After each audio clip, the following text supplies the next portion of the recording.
আজকের রেসিপিটা শুধুমাত্র নতুন রাঁধুনিদের জন্য।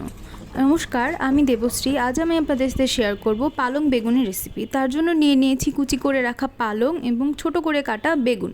তো কিছুই না, প্রথমে তেলের মধ্যে দিয়ে দিব কুচি করে রাখা বেগুনগুলোকে। আমি প্রথমে বেগুনগুলোকে শুধুমাত্র লবণ দিয়ে ভেজে নিব। বেশি ভাজতে হবে না, এতে সামান্য একটু ভাজা ভাজা করে নিলেই হবে, যেমন কাঁচা ভাবটা চলে যায়। তারপর আমি এটাকে ঢাকা চাপা দিয়ে ভালো করে ভেজে নিচ্ছি। এই রেসিপিটা তারাও একবার চেষ্টা করে দেখতে পারেন যারা পুরনো দিনে দিদা ঠাকুমাদের রান্না খুবই মিস করেন।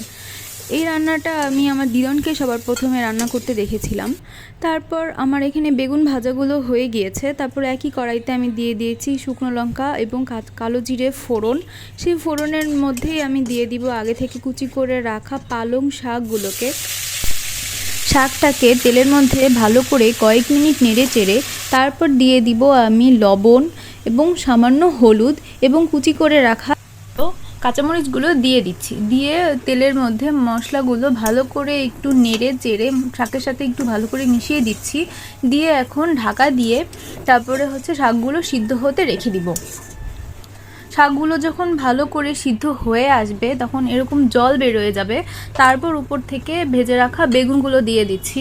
বেগুনগুলো শাকের সাথে ভালো করে নেড়ে চেড়ে আরেকবার একটু মিশিয়ে দিচ্ছি। দিয়ে এই বেগুনগুলো শাকের ওই জলেই সিদ্ধ হয়ে আসবে। এভাবেই আবার ঢেকে দিব। ঢেকে দিয়ে ভালো করে সিদ্ধ করে নিব বেগুনগুলোকে। বেগুনগুলো যখন একেবারে সিদ্ধ হয়ে আসবে এবং শাকের জলগুলো সম্পূর্ণভাবে শুকিয়ে আসবে তখন তেলের মধ্যে আবারও ভালো করে একটু নেড়ে চেড়ে নিচ্ছি এবং জলগুলোকে ভালো করে শুকিয়ে নিচ্ছি। ব্যাস, তৈরি হয়ে গেল আমাদের খুবই সিম্পল ঘরোয়াভাবে পালং বেগুনের রেসিপি। কেমন লাগলো আপনাদের ভিডিওটি আপনারা অবশ্যই কমেন্ট করে জানাবেন। আমি খুব শীঘ্রই আরেকটি নতুন ভিডিও নিয়ে আপনাদের সাথে আসছি। Thank you.